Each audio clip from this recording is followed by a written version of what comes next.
Welcome to Mr. Horror, the channel that will keep you up at night with the scariest true horror stories. In this video, we're going to share with you some bone-chilling stories about ding-dong ditch horror. So, get ready to be terrified as we take you on a journey through some of the most spine-tingling true horror stories. Are you ready to dive into the world of true horror? Then hit that play button and let's begin. In a quiet suburban neighborhood, a group of friends gathered in Emily's basement on a stormy Friday night, trying to come up with something entertaining to do. They were tired of the same old board games and movies and wanted to do something that would give them a thrill. That's when Adam suggested they play a game of ding-dong ditch. The group hesitated at first, knowing the potential consequences if they got caught, but the excitement was too tempting to resist. They all agreed to play and began scouting the neighborhood for the perfect house.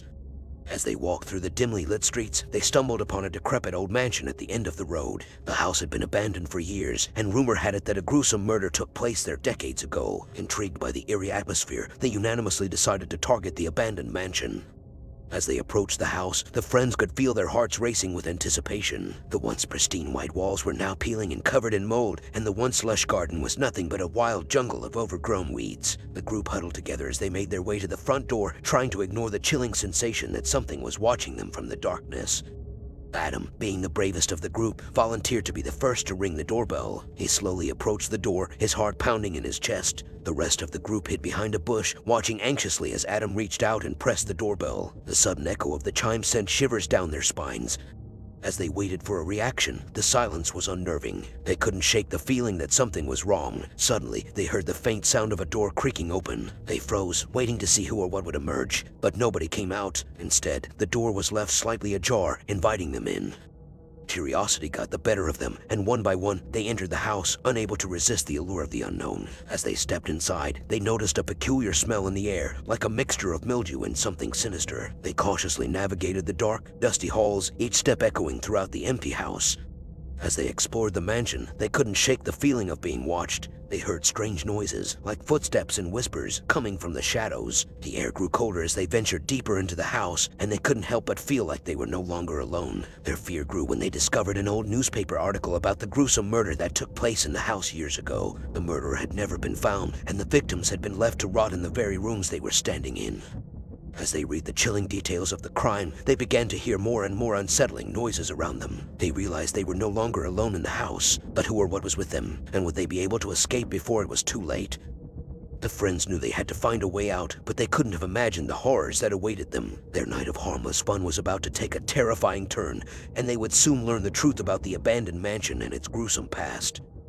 With fear gripping their hearts, the friends decided they had to find a way out of the mansion as quickly as possible. As they moved through the darkened rooms, they stumbled upon a locked door at the end of a long, narrow hallway. Intrigued by the mystery behind the door, they began searching for a key, hoping it might lead them to an exit.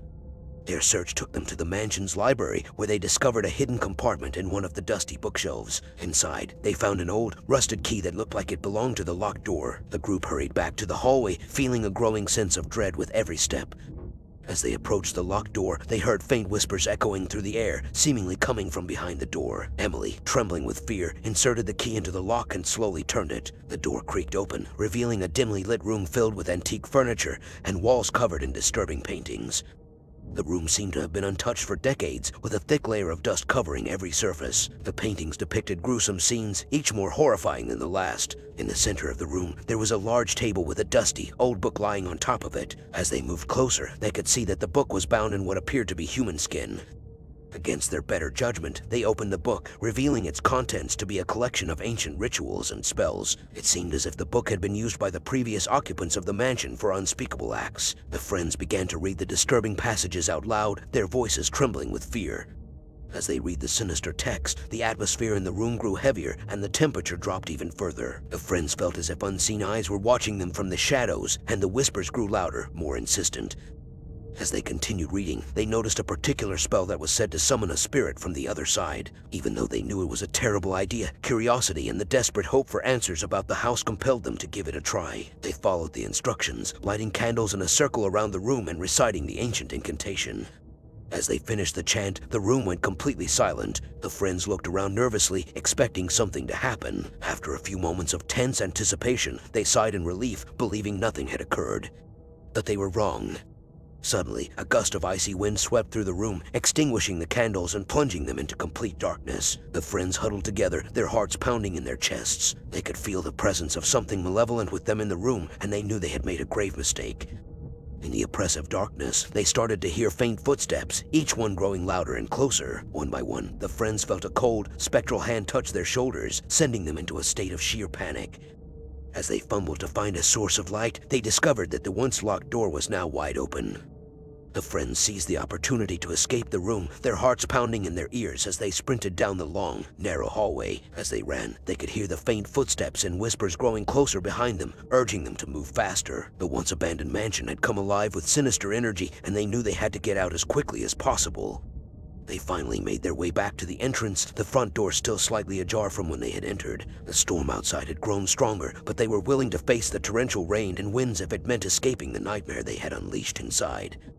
As they stumbled out into the storm, they slammed the door shut behind them, hoping to contain the malevolent force they had unwittingly released. They sprinted through the rain-soaked streets, making their way back to Emily's house, where they had started this terrifying adventure. Once they arrived, they barricaded themselves inside, their breaths ragged from both fear and exhaustion. They couldn't believe what had just happened and knew they had to find a way to undo their mistake. They decided to research the house's history, hoping to find a solution to the horror they had unleashed. Through their research, they discovered that the house had once belonged to a cult that practiced dark arts, seeking to gain power and control over the living and the dead. The cult had been disbanded after the gruesome murder that had taken place in the mansion, but it seemed that the evil energy they had summoned still lingered within its walls. Determined to right their wrongs, the friends delved deeper into the research, eventually uncovering a ritual that could banish the malevolent spirit they had unleashed. Armed with this newfound knowledge, they knew they had to return to the house one last time, despite their overwhelming fear. They gathered the necessary items for the ritual and steeled themselves for their return to the mansion. As they approached the ominous building, they could feel the evil presence awaiting their arrival. The whispers and footsteps seemed to echo throughout the entire neighborhood, a chilling reminder of what they had awakened. With great trepidation, they entered the house once more, making their way back to the room where it had all begun. They could feel the spirit's anger and resentment, but they pressed on, knowing that they were the only ones who could stop it. They set up the ritual in the center of the room, arranging the items in a precise pattern as dictated by the ancient text they had discovered. With a deep breath, they began the incantation, their voices strong and steady despite the fear gripping their hearts. As they recited the words, they could feel the malevolent energy in the room growing more intense, as if the spirit was fighting against the power of the ritual. The temperature in the room plummeted, their breaths visible in the freezing air. The sinister whispers turned into angry screams, and the once faint footsteps became violent stomps. The friends struggled to maintain their concentration, knowing that any mistake could result in dire consequences. As they reached the climax of the ritual, a blinding light suddenly filled the room, accompanied by an earth-shattering scream. The force of the light knocked the friends off their feet, and they felt as if time had stopped. When the light finally subsided, they cautiously opened their eyes, afraid of what they might see. The room was now eerily silent, the temperature slowly returning to normal. The sinister energy that had once filled the house seemed to have vanished. With a collective sigh of relief, the friends realized that they had successfully banished the malevolent spirit. They made their way out of the mansion, closing the door behind them for the last time. As they walked away, they felt a newfound sense of responsibility for their actions and the understanding that they had narrowly escaped an unimaginable fate. The friends swore to never speak of that night again, but the events that unfolded would haunt their dreams for years to come. The abandoned mansion remained a constant reminder of the darkness that had once resided within its walls, and the friends never forgot the lesson they had learned: some things are better left undisturbed. With the malevolent spirit gone and the house no longer a threat, the neighborhood returned to its peaceful state, but the story of the abandoned mansion lived on. But the friends are safe, but just for now. It was a dark and stormy night, and Sarah was home alone. Her parents had gone out for dinner, leaving her in charge of the house. As she settled in to watch a movie, she heard a faint knock at the door.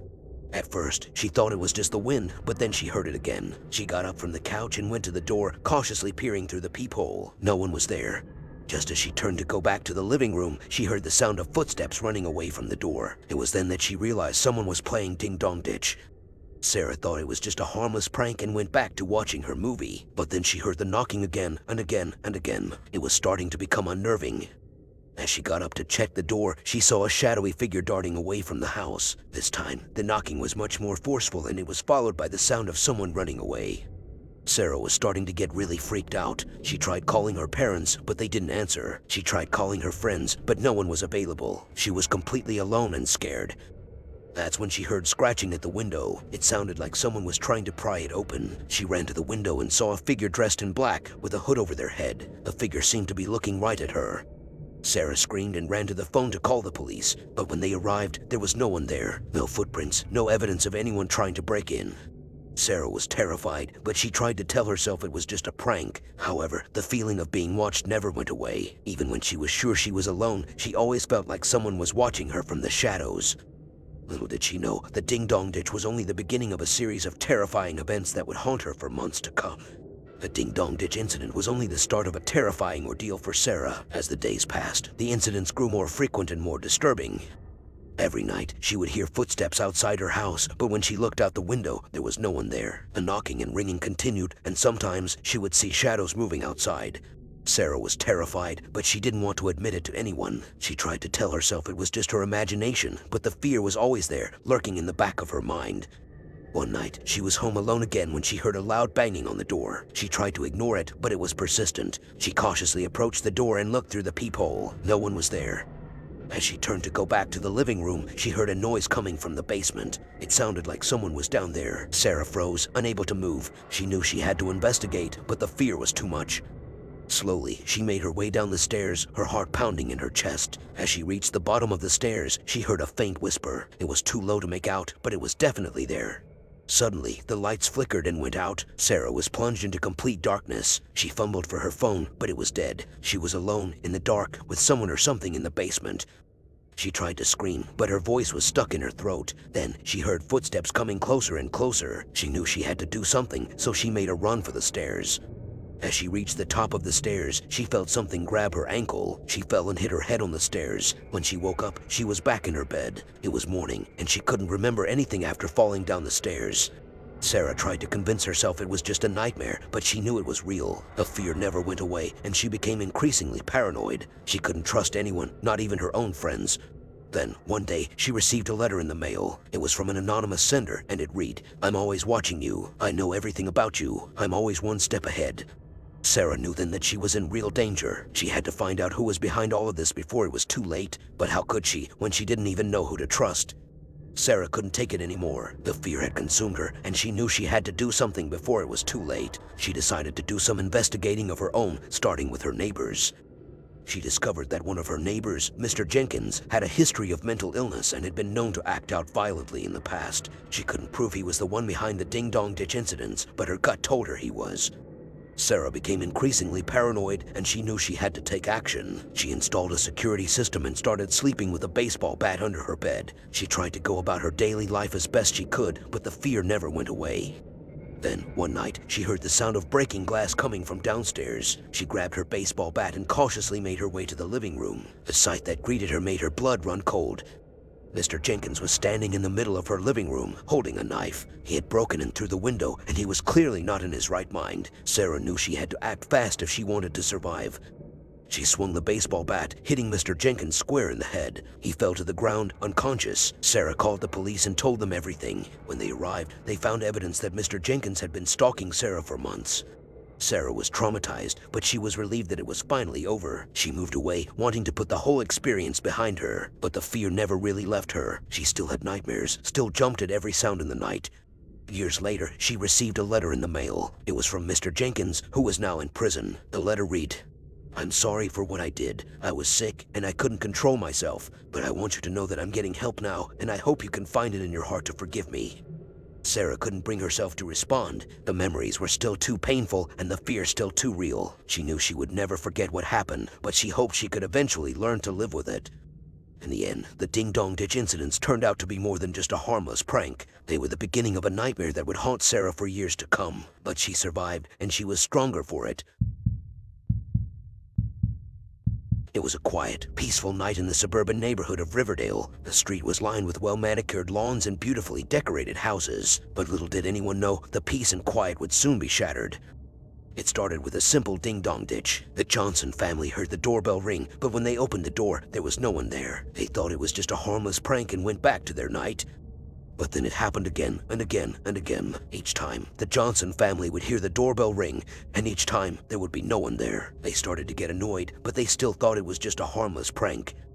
Then, one night, things took a turn for the worse. The Johnsons were sitting in their living room, watching TV when they heard the sound of breaking glass. They jumped up to investigate, but they couldn't find anything out of place. That's when they heard a sound coming from upstairs. It sounded like someone was walking around in the master bedroom. Mr. Johnson grabbed a baseball bat and went to investigate. As he entered the room, he saw a figure standing in the corner. It was dark, and he couldn't make out who it was. He swung the baseball bat, hitting the figure square in the head. When the Johnson family turned on the lights, they realized to their horror that they had just attacked their own son. Their son had been playing ding-dong ditch and had come into the house through the unlocked back door. He had gone upstairs to hide and had accidentally knocked over a vase, causing the sound of breaking glass. The Johnson family was traumatized by the incident. They couldn't believe they had almost hurt their own son. They knew they had to take action to make sure something like this never happened again. They installed a security system and started locking all the doors and windows. They tried to move on with their lives, but the fear of what could have happened never went away. They couldn't shake the feeling that someone was watching them, waiting to strike. Little did they know, they were right to be afraid. The ding-dong ditch incident had opened the door to something far more sinister, and it was only a matter of time before the true horror of what was happening would be revealed.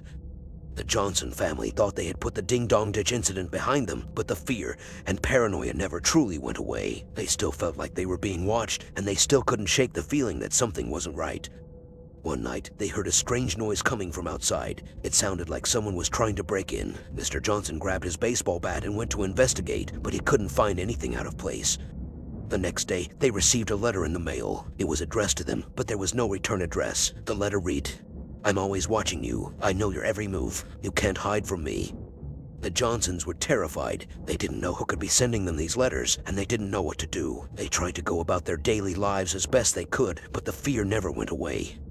Then, one night, they heard footsteps outside their bedroom window. Mr. Johnson grabbed his baseball bat and went to investigate. As he approached the window, he saw a figure dressed in black, wearing a mask. The figure was trying to pry open the window. Mr. Johnson swung the baseball bat, hitting the figure in the head. Mr. Anderson had been watching the Johnsons for months. He had become obsessed with them and had been sending them the letters. He had even broken into their house several times, trying to get closer to them. The Johnson family was horrified. They couldn't believe their own neighbor had been stalking them. They immediately called the police, and Mr. Anderson was arrested. But even though Mr. Anderson was behind bars, the Johnson family still couldn't shake the feeling of being watched. They knew they had to move away if they ever wanted to feel safe again. They sold their house and moved to a new city, hoping to leave the memories of the ding-dong ditch and Mr. Anderson behind them. But they knew they would never forget what had happened. The fear and paranoia had become a part of their lives, and they would never truly feel safe again. The Johnson family had moved to a new city, hoping to leave the trauma of the ding-dong ditch and the stalking neighbor behind them. They found a beautiful home in a quiet neighborhood and started to rebuild their lives. But the fear never truly went away. They were always looking over their shoulders, always wondering if someone was watching them. They couldn't trust anyone, not even their own neighbors. Then, one night, they heard a knock at the door. They were hesitant to answer, but when they did, they were surprised to see their new neighbor, Mrs. Davis. She had brought over some homemade cookies to welcome them to the neighborhood. The Johnson family was touched by the gesture, but they still couldn't shake the feeling that something was off. They tried to be friendly with their new neighbors, but they always kept them at arm's length. One day, Mr. Johnson came home from work to find a package on his doorstep. It was wrapped in brown paper and had no return address. He opened it to find a note that read, "I found you."